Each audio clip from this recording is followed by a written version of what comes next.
Hello guys, तो आज हम लोग फूरियर ट्रांसफॉर्म का एक प्रॉब्लम देखेंगे। वो भी किसका प्रॉब्लम देखेंगे? टॉपिक हम लोग लास्ट टाइम पढ़ रहे थे आपका application of boundary value problems. Okay, इसका टॉपिक 1 देखेंगे। टॉपिक 1 क्या है? 1 का प्रॉब्लम नंबर 1 देखेंगे। सॉल्व करना है क्या?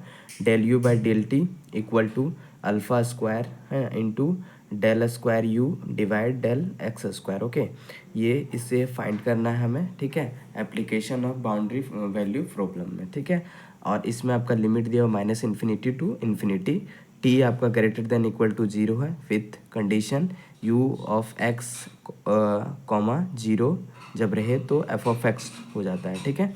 सॉल्यूशन, अब इस क्वेश्चन को सॉल्व करेंगे तो सॉल्व करने के लिए सबसे पहले ये इस पूरे फंक्शन को लिख लो। Del u by del t equal to alpha square into del square u divide del x square. Okay, ये हमने लिख लिया। अब इसको सॉल्व करने के लिए हमें क्या क्या पता होना चाहिए?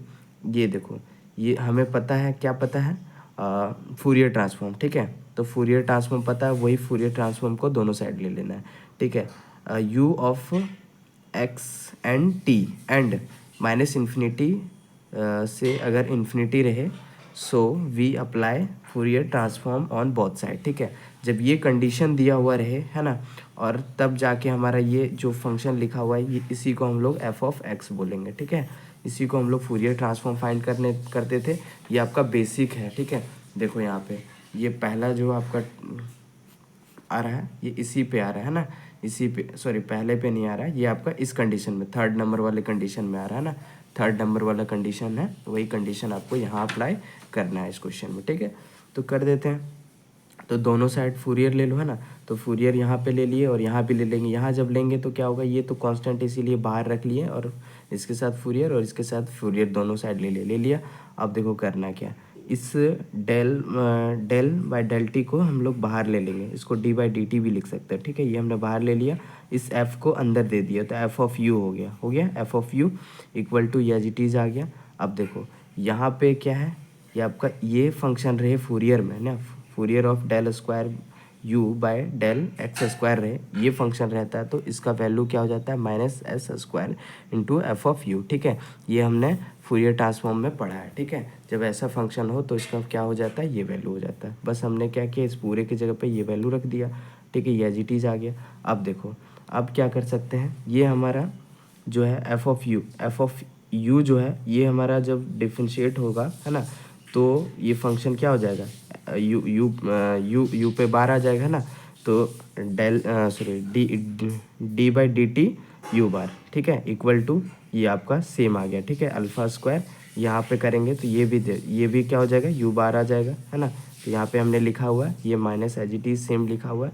देखो अब यू बार क्या होता है, एस एंड टी, ठीक है, एस एंड टी हो जाएगा, you bar of S and T. ये कैसे हो गया, देखो यहाँ पे x of you of x and T था, ठीक है, ये था। जब यहाँ पे बार हो जाता है, जब ये डिफ्रेंशिएट हो जाता है तो क्या चेंज हो जाएगा इसमें, ये एक्स चेंज हो जाएगा, ठीक है, एक्स एस में चेंज हो जाएगा, you bar of s comma T, ठीक है, ये हो जाएगा। तो ये जो यू बार ऑफ ये है, उसके जगह पे हम लोग ये पूरा लिखेंगे, ठीक है, ये हमने लिखना है, ठीक। चलिए आगे बताता हूँ। तो देखो ये हमने क्या किया, अब ये तो पता चल गया कि कैसे कैसे हुआ, इसके जगह पे लेना है हमें ये वाला, ठीक है, ये आगे यूज़ करेंगे, अभी सिर्फ यू बार यूज़ करना है, ठीक है। तो देखो अब क्या करेंगे, जब हम लोग डिफ्रेंशिएशन को सेपरेट करते हैं, तब क्या हो जाता है, ये फंक्शन उधर चला जाएगा और यू बार आपका इसमें आ जाएगा। क्यों आएगा, क्योंकि यू बार यहाँ पे डिफ्रेंशिएशन दिख रहा है, ठीक है। D u bar of u divide u bar equal to ये minus as it is alpha square s square, ये डी टी को हम लोग यहाँ ले आए, ठीक है, डी टी को इधर ले आए, यू को इधर भेज दिए, कर दिया। अब हमें ये सेपरेट कर लिया वेरिएबल को, ठीक है। अब हमें क्या करना है, इंटीग्रेशन यूज़ कर देना है, दोनों साइड इधर भी और इधर भी इंटीग्रेशन यूज़ कर देते हैं, है ना। तो देखो ये जब इंटीग्रेशन में लाएंगे तो इंटीग्रेशन वन बाई यू बार हो जाएगा इंटू ये वाला फंक्शन, ये वाला जो आपका है डी यू बार, है ना, equal to minus as it is आ जाएगा। ये पूरे फंक्शन को हम लोग ऐसे लिख लेंगे, ठीक है। अब देखो क्या करना है, वन बाय यू बार ऐसा रहे तो इसका इंटीग्रेशन वन बाय एक्स मान लो, तो वन बाय एक्स का इंटीग्रेशन क्या होता है, लॉग एक्स होता था ना। तो तो वही हमने क्या किया, इसको log u बार कर लिया, क्योंकि x के जगह पे u बार है तो u बार आ गया इक्वल टू, ठीक है, माइनस ये आपका कांस्टेंट, ये भी कांस्टेंट, क्योंकि dt जो है सो आपका वेरिएबल है, बाकी कांस्टेंट है तो ये कांस्टेंट आ गया है ना। सॉरी, dt के रिस्पेक्ट में इसको डिफरेंशिएट कर रहे हैं और ये आपका कांस्टेंट है तो माइनस ये एज इट इज़ बाहर आ गया, ठीक है। अब क्या करना है, अब देखो, अब यहाँ पे करना क्या है, ये देखो जब इसका डिफरेंशिएट करेंगे तो ये तो बाहर आ जाएगा माइनस के साथ, है ना। तो ये यहाँ पे तो 1 बच गया और 1 का इंटीग्रेशन क्या हो जाएगा, जो आपका डिफरेंशिएट कर रहे हैं उसके साथ मल्टीप्लाई हो जाएगा उसका कांस्टेंट, यानी कि टी आ जाएगा, टी आ गया। फिर देखो यहाँ प्लस log c क्यों लिखा हुआ है, क्योंकि देखो इंटीग्रेशन में अगर लिमिट नहीं दिया हुआ है तो आपका एक इंटीग्रेशन कांस्टेंट आ जाता है, तो कांस्टेंट हमने c लेना है, लेकिन यहाँ log c लिया हुआ है। log c क्यों लिया हुआ है, क्योंकि देखो यहाँ पे log u बार है, ठीक है। तो इधर अगर log है तो आपको इधर भी log वाला ही लेके कांस्टेंट लेना है, ओके, ले लिया हमने। अब देखो ये कांस्टेंट को हम लोग इधर ले आएंगे, कांस्टेंट को हमने इधर ले आया, log u बार था पहले से, माइनस log c हो जाएगा, ये एज इट इज़ वहाँ पे छोड़ देंगे, ठीक है। अब देखो log a minus log b क्या हो जाता है, log a बाई b। देखो ये log, इसको a मान लो, इसको b, तो log a minus log b तो क्या हो जाएगा, log a बाई b हो जाएगा, u बार डिवाइड c, ठीक है, equal to minus as it is, sorry ये इक्वल टू और ये माइनस एज इट इज़, ये पूरा फंक्शन को एज इट इज़ लिख दिया। अब देखो करना क्या है, अब इसमें थोड़ा सा ये करना है कि log को हम लोग हटाना है, ठीक है, log को हटा देते हैं। तो ये log जब इधर जाता है तो क्या आ जाएगा, u bar divide c equal to e to the power, है ना। ये log इधर जाएगा तो ये e के पावर में जितना भी यहाँ पे रहेगा वो पावर में चल जाएगा, e to the power minus alpha square into s square into t आ जाएगा, ठीक है। अब यहाँ पे u बार रखेंगे, c को भी उधर भेज देंगे, u बार c को इधर भेजेंगे तो यहाँ मल्टीप्लाई में आ जाएगा, u bar equal to c into e to the power minus alpha square into s square into d t आ गया, सॉरी टी है, ठीक है, तो ये आ गया। अब देखो u बार जो है उसकी जगह पे मैंने आपको बताया था, u बार की जगह पे u bar of s comma T लिख सकते हैं। कहाँ पे बताया था, ये देखो आपको यहाँ पे दिख रहा होगा ना, यहाँ दिख रहा है, तो u बार जहाँ पे है उसकी जगह पे हम ये लिख सकते हैं, बस हमने वही किया है। u बार जहाँ दिखा है वहाँ पे देखो, यहाँ u बार था तो u बार की जगह पे ये लिख दिए, बाकी एज इट इज़ ये वाला फंक्शन पूरा रख दिए। इसको हम लोग इक्वेशन 1 मान लेंगे, इसका यूज़ करेंगे आगे चल के, ठीक है। अभी आगे देखते हैं, ठीक है। अब देखो पुट कर देंगे t इक्वल टू 0, कहाँ पे t इक्वल टू 0, ये जो फंक्शन है इस फंक्शन में हम लोग t इक्वल टू 0 पुट करके देखते हैं। तो t इक्वल टू 0 पुट करेंगे तो ये 0 हो जाएगा और ये भी 0 हो गया, है ना। तो ये 0 हो गया मीन्स क्या हो गया, e टू द पावर, ये 0 मल्टीप्लाई कुछ भी होगा तो ये 0 हो जाएगा, e to the power 0 equal to 1 हो गया। बचेगा क्या, यहाँ पे c बचेगा, तो हमने क्या किया, t इक्वल टू 0 पुट किया तो हमारा u बार ऑफ s, यहाँ पे t के जगह पे 0 आ गया, इक्वल टू इधर कैलकुलेट करने पे क्या आ रहा था, सिर्फ 1 इंटू सी, तो 1 इंटू सी क्या हो जाएगा, c, ये इक्वेशन 2 मान लेंगे, ओके, मान लिया हमने।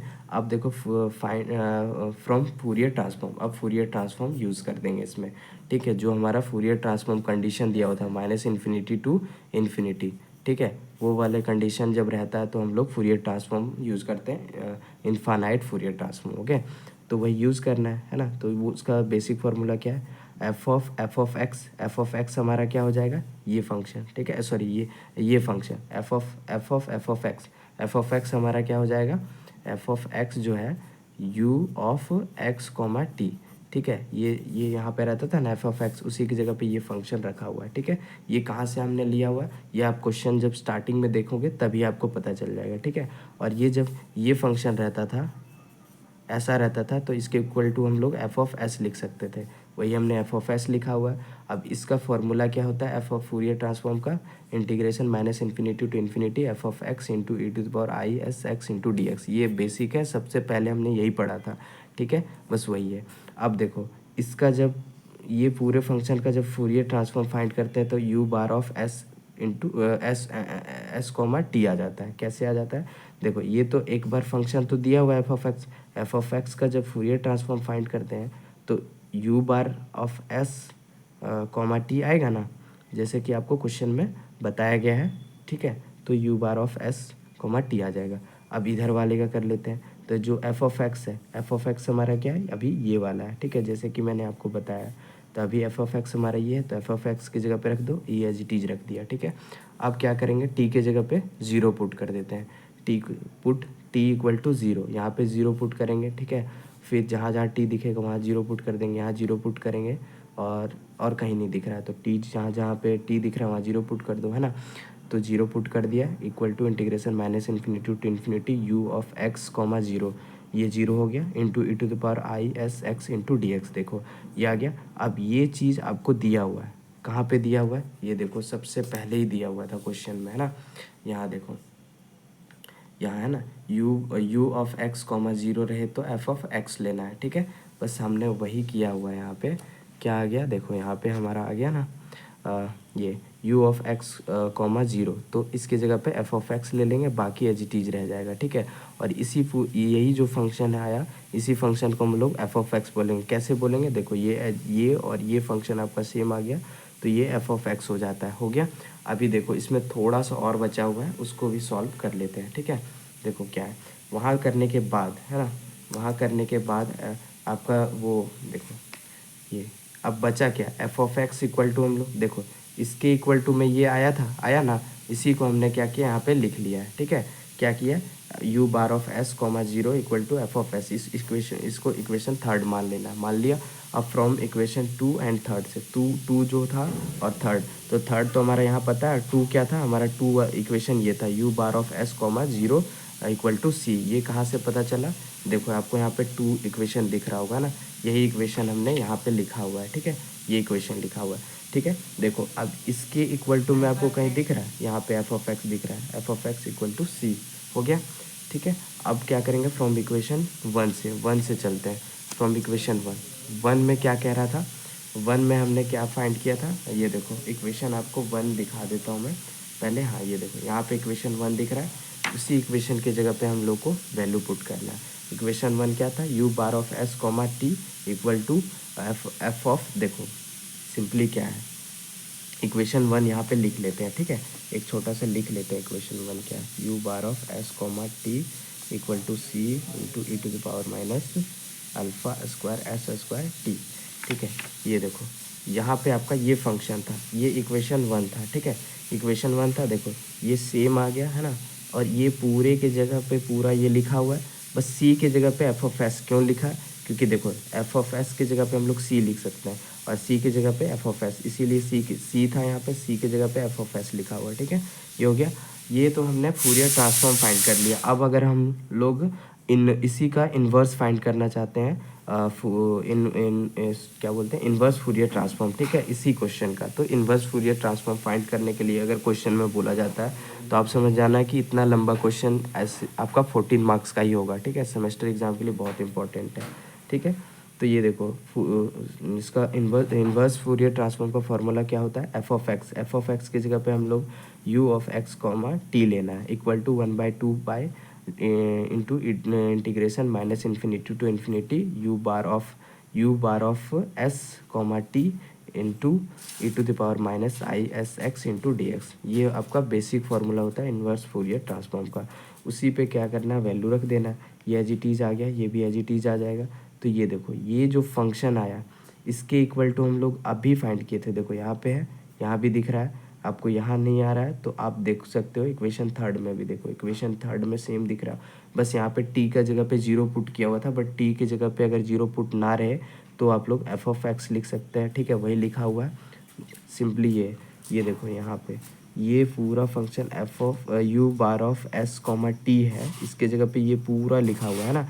बस इसके जगह पे हम लोग ये क्या किए, एफ ऑफ एस, और ये यहाँ पे लिख दिया, और इसको हमने यहाँ लिख दिया इंटू डी एस, ठीक है। इसको हमें बाद में लिखना था, इसको पहले लिख लेना था, क्योंकि ये साथ में देखो f of s e to the power minus s square alpha square into t, ये देखो सेम दिख रहा है यहाँ पे भी, है ना।